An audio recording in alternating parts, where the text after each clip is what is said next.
31st night కి farm house book చేసుకుని friends తో ఎంజాయ్ చేయాలనుకుంటున్నారా? అయితే వెంటనే డోసే యాప్ ని డౌన్లోడ్ చేసుకుని బుక్ చేసుకోండి. నమస్కారం. విష్ణు పురాణం 16వ భాగంలోకి వచ్చాం. శశాదుని వంశంలో ఉన్నటువంటి రాజులందరి గాథలు శ్రీరాముడి గాథతో సహా మహర్షి తెలియజేస్తున్నారు శిష్యుడికి. తర్వాత ఏం చెప్పబోతున్నారో చూద్దాం.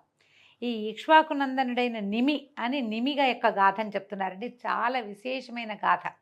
ఈ నిమి చక్రవర్తి మన శరీరాల్లో ఇమిడి ఉన్నాడు, మానవ శరీరంలో ఉన్నాడనమాట. ఈయన 1000 సంవత్సరాల పరిమితి, 1000 సంవత్సరాలు పెట్టుకుని ఒక యజ్ఞం చేయాలని సంకల్పించాడట. తన కులగురువైన వశిష్ఠుని రప్పించి ఆ సంకల్పం చెప్పాడు. చెప్తే ఈయన ఏమన్నాడు వశిష్ఠుడు, రాజా, ఇంద్రుడు 500 సంవత్సరాల పాటు చేసే యజ్ఞం చేయడానికి నిశ్చయించుకుని నన్ను హోతగా నిశ్చయించాడు. నేను వెళ్ళాలి కదా, అది పూర్తయ్యాక వస్తాను, నీ యజ్ఞం చేయిస్తానని చెప్పాడు. నిమి ఒప్పుకున్నాడు. నిమి ఏమనలా, అతను నిశ్శబ్దంగా ఉన్నాడు, ఊరుకున్నాడు.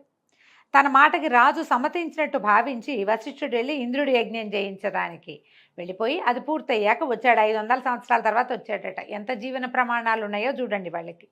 అప్పటికి నిమి ఏం చేశాడట, గౌతమ మహర్షిని హోతగా పెట్టుకుని యజ్ఞం చేయిస్తున్నాడు. వశిష్ఠుడు వచ్చేసరికల్లా గౌతముడు హోతగా కనపడ్డాడు, యజ్ఞంలో నెయ్యి వేస్తున్నాడు, ఆజ్యం పోస్తూ కనపడేసరికల్లా, నేను కదా ఈ వంశీయులకి గురువుని, నీకు తెలియదా, నువ్వు హోతగా ఎందుకు ఒప్పుకున్నావు అన్నట్టుగా చూశాడట. చూసేసరికల్లా చూసి యజ్ఞశాలలో బాగా అలసిపోయి ఒక పక్కన పడుకుని నిద్రపోతున్నట్ట నిమి చక్రవర్తిని. అతన్ని ఏమన్నాడు, నన్ను అలక్ష్యం చేసి ఇంకొకటితోటి యజ్ఞం చేసిన గురుద్రోహి, వీడు విదేహుడగుగాక, అంటే దేహం లేనివాడగుగాక అని శపించాడట. ఆ కేకకి రాజు లేచి కోపం వచ్చి, నా ఎందు ఏమిటో తప్పు, అదేమిటో నిరూపించు, తప్పు నిరూపించి శపించు, నిరపరాధులైన శిష్యులను నిగ్రహించి శపించే గురువు ఎంత శాంతుడైనా అలాంటి గురుని ఎందు భక్తియుక్తులు విడిచి శిష్యుడు ఏం చేసినా సరే తప్పులేదు. నేను నిరపరాధిని, నేనేం చేశానో నా తప్పు నిరూపించి నువ్వు నన్ను ఏ మాటైనా అందు కానీ, కాబట్టి నువ్వు కూడా విదేహుడివై నీచ వృత్తితోటి ప్రవర్తించు, నిన్ను ఇంత మాట అన్నావు కాబట్టి అని ప్రతిశాపం విడిచాడు. అయితే శరీరం విడిచేశాడు నిమి. వశిష్ఠుడు శరీరం విడిచి తన తేజస్సుని యోగ విద్యాబలంతో మిత్రావరుణుల యందు ఉంచాడట. అయితే ఏమైంది, కొన్నాళ్లకి ఊర్వశిని చూసి మోహించిన మిత్రావరుణుల తేజస్సు జారిపడి రూపం ధరించగా వశిష్ఠుడు పునః శరీర ధారణం జరిగింది. అతను మళ్ళీ జీవించేశాడట. నిమి శరీరాన్ని వీళ్ళు ఏం చేశారు, గౌతమాది మునులు నూనెతో గంధంతో పాకం చేసి ఆరంభించిన యజ్ఞాన్ని పూర్తి చేశారు.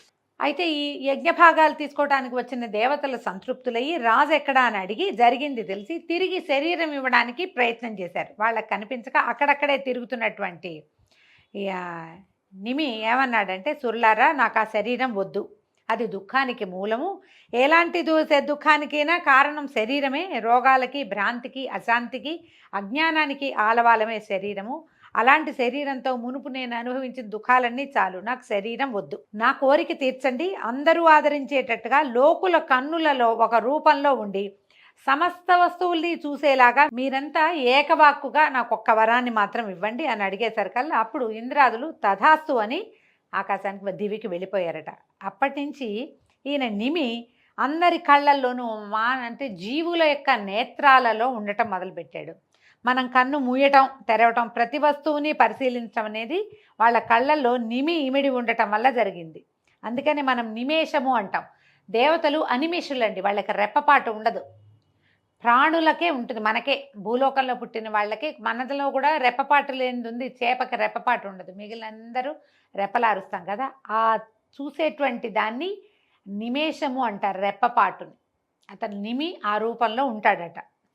అయితే ఏమైంది, ఈ లోకల్ నిమి శాపం వల్ల విదేహుడు అవటం వల్ల విదేహుడు అని కూడా చెప్పబడేవాడట. రాజు లేని రాష్ట్రంలో ప్రజలకి ఏవో ఒక బాధలు కలుగుతాయని ఆలోచించి ఈ గౌతమాది మహాశైలి మునులు వీళ్ళంతా ఆయన యజ్ఞం చేశారు కదా, గౌతముడు తదితరులు ఆయన గ్రూప్ అంతా, వాళ్ళు ఏం చేశారు, నిమి కుడి భుజాన్ని మదించేసరికల్లా అతని భుజంలో ఇంచి ఒక శిశువు పుట్టేట. శరీరాన్ని ఏం చేశారు వాళ్ళు, గంధము నూనె అవి రాసి అట్టబెట్టారు, తైలపాకం చేసి పెట్టారు. అందులో ఆయన భుజాన్ని బాగా మతిస్తే అందులోంచి ఒక శిశువు పుట్టాడట. అతనికి జనకుడు అని పేరు పెట్టారు. అయితే ఆ జనకుడికి పట్టం కట్టారు. ఆ జనకుడు ఏలుబడిలో ఉన్న దేహానికి విదేహ అని వచ్చింది. అందుకే మనం సీతాదేవిని విదేహ ప్రాంతానికి చెందిన రాకుమారి కాబట్టి వైదేహి అంట, తెలిసిందే కదా విదేహ మనకి. అయితే జనకుని కుమారుడు మిథిలుడు.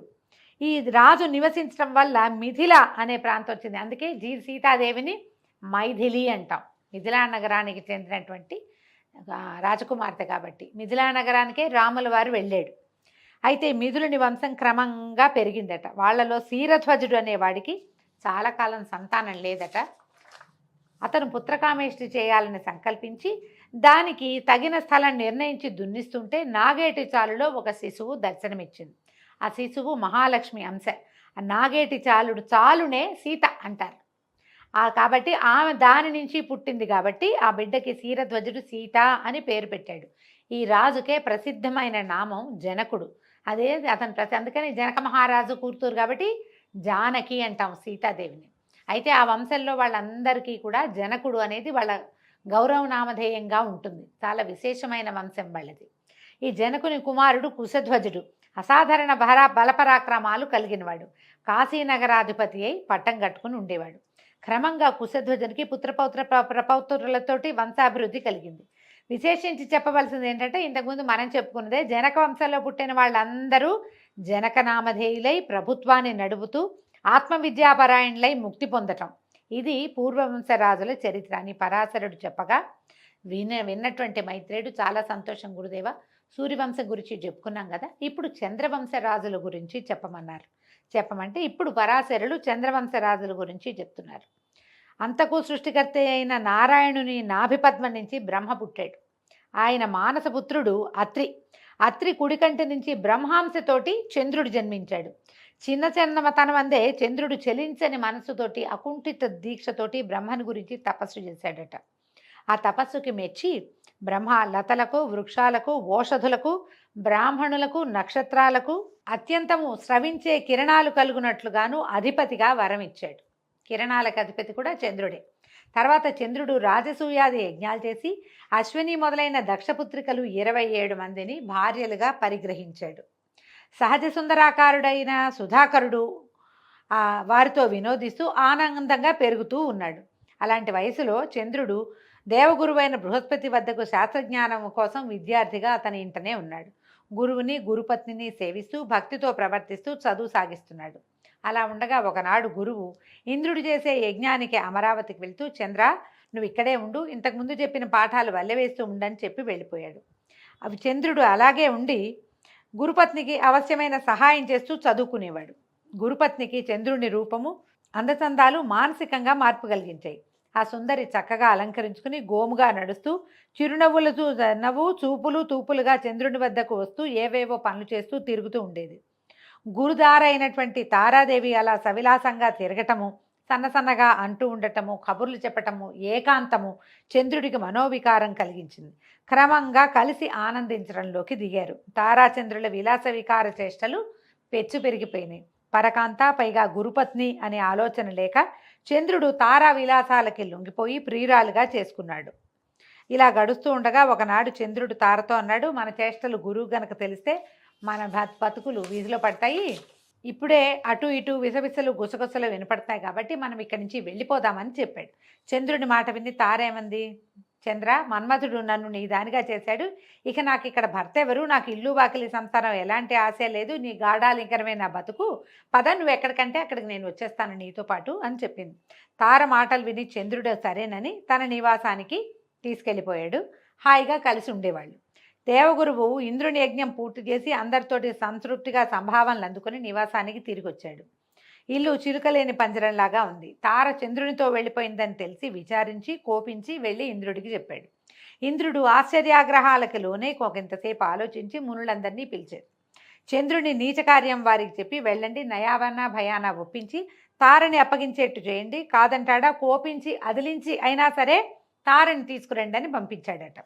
మునులు చంద్రుడి వద్దకు వెళ్ళి తగిన సత్కారం సంభాషణలు అయ్యాక నిష్ఠూరంగా బోధించారు. రోహిణీ వల్లభ, ఎప్పటికప్పుడు శృంగార విలాసాలను కువలయానందాన్ని కలిగించే చల్లని గుణాలను, సమయానుసారంగా దేవతలకు మేలు కలిగించే సద్బుద్ధి, గురువునందు ఉండవలసినటువంటి భక్తి విడిచి గురుదార అయిన తారని ఎత్తుకురావడం పాపకార్యం కదా.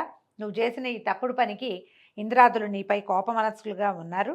ఎందుకు ఈ రగడ, తారని విడిచిపెట్టు, ఈ లోకంలో నీకు వచ్చినటువంటి అపకీర్తిని బాపుకో అని చెప్పారు. చెప్పేసరికల్లా చంద్రుడు తిరగబడ్డాడు. ఇప్పుడు తన మంత్రి యొక్క భార్యను తీసుకొచ్చానని నన్ను నిందిస్తాడా, తను అట్లాంటి పనులు చేయలేదా, గౌతమ మహర్షి భార్య కోసం ఆశపడి తను కోడికోత కోసి మునిని మోసగించి ఆయన భార్యతోటి కలిసినవాడు చివరికి ముని శాపానికి గురి ముడుచుకుపోయిన శరీరంతో ఇల్లు చేరాడు. నాకు బుద్ధి చెప్తాడా, వెళ్ళండి వెళ్ళండి, అతని చేష్టలను ఎవరికి తెలీదు, నేను తారని విడిచేదే లేదని ముందుకెత్తేశాడు. దాంతో మునులు మొహమాట పడి ఇంకేం చేయాలో తెలియక చంద్రుడితో చెప్పేసరికల్లా ఇంద్రుడు కోపగించి వాళ్ళలో వాళ్ళు శపించుకోలేదండి. దేవగణాలతోటి బృహస్పతితో కలిసి వెళ్ళి సత్యలోకానికి వెళ్ళి ఈ తారా శశాంక వృత్తాంతం అంతా బ్రహ్మదేవుడికి తెలియజేశారు. ఆయన బ్రహ్మ కోపించి అన్ని విధాల పెద్దలైన మునులను కొంతమందిని ప్రేరేపించి మీరు వెళ్ళండి, చంద్రుడికి నేను చెప్పానని చెప్పి తారని తీసుకురమ్మన్నారు. అనేసరికల్లా సరే. ఆయన ఏమన్నాడు, చంద్రుడు నవ్వుతూ చెప్పాడట, బ్రహ్మ మాటలుగా మీ మాట విన్నాను మంచిదే, కానీ తారని విడిచిపెట్టను, సాధించాలని అంతా కలిసి పోరాటాన్ని దిగుతారా, ఏం చేస్తారో చేయండి చూస్తానన్నాడు. అమ్మాయిని మాత్రం తారాదేవిని మాత్రం విడిచిపెట్టనన్నాడు. బ్రహ్మ దగ్గరికి వెళ్ళేసరికల్లా ఇప్పుడు వీడిని ఏం చేయాలి అనేది బ్రహ్మ కూడా తెలియలా, కాలానికి వదిలిపెడదామని ఊరుకున్నారు. ఇప్పుడు ఏం చేశారు, అంగిరసాదులు మునులు ఆలోచించుకుని ఇంద్రుణ్ణి బృహస్పతిని ముందుంచుకుని కైలాసానికి వెళ్ళారట. చంద్రుడు చేసిన దుశ్చర్య, తార యొక్క దుష్ప్రవర్తన పరమేశ్వరుడికి చెప్పేసరికల్లా ఆయన ఏం చేశాడట, ఆగ్రహోదగ్రుడై దేవసైన్యంతో చంద్రుడి మీద దాడికి వెళ్ళాడు. శంకరుని రాక తెలిసిన చంద్రుడు రోషభీషణాకారుడై తన సైన్యాన్ని కూడా సమకూర్చుకుని ఎదిరించాడు. యుద్ధం చేశారు. అయితే శుక్రుడు గురువుకి శత్రువు కనుక శుంభాది రాక్షసులను వారి సైన్యంతో చంద్రుడికి తోడుగా పంపాడు. చంద్రుడు మరింత బలము ఉత్సాహము కలవాడే శంకరునితో పోరాడుతున్న సమయంలో బ్రహ్మ వచ్చి యుద్ధాన్ని ఆపి చంద్రుడిని దూరంగా తీసుకెళ్ళి బాగా గట్టిగా కేకలేసి కొన్ని చల్లచల్లగా మాటలు కూడా మాట్లాడి నచ్చజెప్పి ఒప్పించి ఈ తారని తీసుకొచ్చి గురువుకు అప్పచెప్పాడు. శివుడు శాంతించి బ్రహ్మాన్ని ప్రశంసించి ఆయన దారిని ఆయన వెళ్ళిపోయాడు. కానీ అప్పటికే తార గర్భవతిగా ఉంది. బృహస్పతి గ్రహించి నీ గర్భాన ఉన్న శిశువు నా వల్ల కలిగిన వాడు కాదు కాబట్టి వీడిని ప్రసవించి విడిచిపెట్టి రమ్మని చెప్పాడట. ఈమె ఒక తోటలో శిశువుని ప్రసవించి పిల్లవాడిని అక్కడే వదిలిపెట్టి వచ్చింది. ఆ శిశువు దివ్యతేజో విలాసుడే మోహనాకారంతో ఉన్నాడు. వాడిని చూసిన తర్వాత పిల్లవాడిని చూసేసరికల్లా గురువు కూడా బృహస్పతికి కూడా వాడు తనకే కావాలనిపించేసరికల్లా వీళ్ళు ఇద్దరు ఈ కుమారుడు నావాడంటే నా భార్యకు పుట్టాడు కాబట్టి నావాడని గురువు, నా వల్ల కలిగాడని చంద్రుడు ఇద్దరు పోరాడుకున్నారు. వీళ్ళంతా ఏం చేశారు, తారాదేవిని తీసుకెళ్ళి అడిగారు, అమ్మ ఈ శిశువు ఎవరి వల్ల కలిగాడు ఏమిటి అని అడిగితే ఆవిడ చెప్పలేదట. అప్పుడు బ్రహ్మదేవుడు వచ్చి సందేహించకుండా ఇతను ఎవరి శిశువో చెప్పమంటే ఆవిడ ఇతను చంద్ర శిశువే అని చెప్పంగానే ఏం చేశాడు బ్రహ్మదేవుడు, శుక్రుడిని ఒప్పించాడు. శుక్రుడు కాదు, మన బృహస్పతిని ఒప్పించాడు. ఇతను నీ కుమారుడు కాదు, ఆ అమ్మాయి ఒప్పుకుంది కాబట్టి నువ్వు నీ భార్యను తీసుకుని వెళ్ళిపో, శిశువుని చంద్రుడే తీసుకుంటాడని చెప్పారు. చంద్రుడు ఏం చేశాడు, ఈ శిశువుని ఆదరంగా ఎత్తుకుని ముద్దులాడుకుంటూ కుమారుడిని తీసుకెళ్ళి తనకి అత్యంత ప్రియతమ భార్య అయిన రోహిణికి అప్పచెప్పాడట. ఆమె ఆ బుధుడు అని పేరు పెట్టి ఆ పిల్లవాడిని లాలించి పెంచింది. బుధుడు పెరిగి పెద్దవాడై తపస్సు చేసి అధిక తేజోమూర్తి అయి గ్రహమండలిలో ఒకడుగా ఉన్నాడు. మనుపుత్రి అయిన ఇళయందు కుమారుణ్ణి కన్నాడు. ఇతని ఆ బిడ్డ పేరే పురూరవుడు. ఇంతకుముందు మనం ఇళాదేవి కథ చెప్పుకున్నాం. ఆ ఇళ్ళ కథలో పురూరవుడు ఈ బుధుడు, తారాచంద్రుల సంతానమైన బుధుడే పురూరవుని యొక్క తండ్రి. పురూరవుడు ఆదిశేషుని, ఆది వరాహాన్ని, అష్టదిగజాలను భూభారం వహించడం విషయంలో తక్కువ చేస్తాడు. అంటే అంత భూభారాన్ని వహించాడు, అంత గొప్ప రాజుగా ఉన్నాడట. దానంలో కల్పవృక్షాలను, చింతామణిని సిగ్గుపడేలాగా చేస్తాడు. అందచందాల్లో జయంతుణ్ణి, మన్మధుణ్ణి, చంద్రుణ్ణి కూడా కించపరచగలడు. ధైర్యంలో మేరుమందర పర్వతాలను నగుబాటు చేస్తాడు. సప్తద్వీపాలను తన ఆజ్ఞలో ఉంచుకుని తన చరిత్రని భావితరాలకి ఆదర్శంగా చేస్తూ భూపరిపాలన చేస్తూ ఉన్నాడు. ఇప్పుడు పురూరవ చక్రవర్తి సంతానం గురించి వస్తుంది. ఒకనాడు ఉద్యానవనంలో విహరిస్తూ ఒక గున్నమావిడి చెట్టు కింద విశ్రాంతిగా కూర్చునుండగా ఇంతసేపటికి చెలికత్తెలతోటి ఆ ప్రాంతానికి వనవిహారానికి, భూలోక విహారానికి వచ్చినటువంటి దేవవేసి అయినటువంటి ఊర్వశి ఈవిడ ఎలాగా నరనారాయణులలో నారాయణుని తొడ నుంచి జన్మించింది. పూర్తిగా రంభాది మేనక లాంటి వారిది కాదనమాట, ప్రత్యేకమైన జన్మ కలిగింది. ఆమె సవిలాసంగా చూస్తూ ఉండగా ఈ పురూరవుడు ఆమెను చూశాడు. పద్మాక్షి, నువ్వెవరు, దివ్యస్ఫూర్తితో ఉన్నాయి నీ రూపురేఖలు, నీ తేరు చూస్తే ఒక ప్రత్యేకమైన విలాసం కనపడుతుందంటే ఈవిడ ఈ పురూరవుని అందచందాలకి మెచ్చి, రాజా నా పేరు ఊర్వశి, దేవకాంతని, కొన్నాళ్ళు భూమి మీద ఉండవలసి వచ్చింది, ఇలా వచ్చాను, నీకోసమే వచ్చానని చెప్పింది. ఈ ఊర్వశి మాటలు విన్నటువంటి పురూరవుడు కూడా పరవశుడైపోయి నన్ను ఆనందపరచు, నన్ను ప్రేమించు, నాతోటి ఉండు, నన్ను వివాహం చేసుకోమని ఆమెను అడిగాడు. అడిగేసరికల్లా ఈవిడ ఏమంది, అలాగే తప్పకుండా ఉంటాను. నా దగ్గర 2 గొర్రె పిల్లలున్నాయి. వీటిని రెండిటిని నువ్వు కాపాడాలి. నీ వల్ల వాటికి ఏ అపాయము రాకూడదు. తర్వాత నువ్వు దిగంబరుడివై నా కంట పడకూడదు. ఆ సమయంలోనే నేను నిన్ను వదిలిపెట్టి వెళ్తా. లేకపోతే నేను నీతోటే ఉంటాను. నాకేమో ఆహారం నెయ్యి. నేను నెయ్యే తింటా. ఇంకేమీ తినదట ఊర్వశి. దానికి లోపం రాకూడదు. ఇవి నా ప్రమాణ వాక్కులు అని చెప్పింది. చెప్పేసరికి పురూరవుడు నీ మాట దాటకుండా ప్రవర్తిస్తా అని మాట ఇచ్చి ఊర్వశిని చేరదీసుకున్నాడు. ఇద్దరూ ఒకటై భోగానుభవంతో పరమానందమూర్తులుగా ఉండేవాళ్ళు.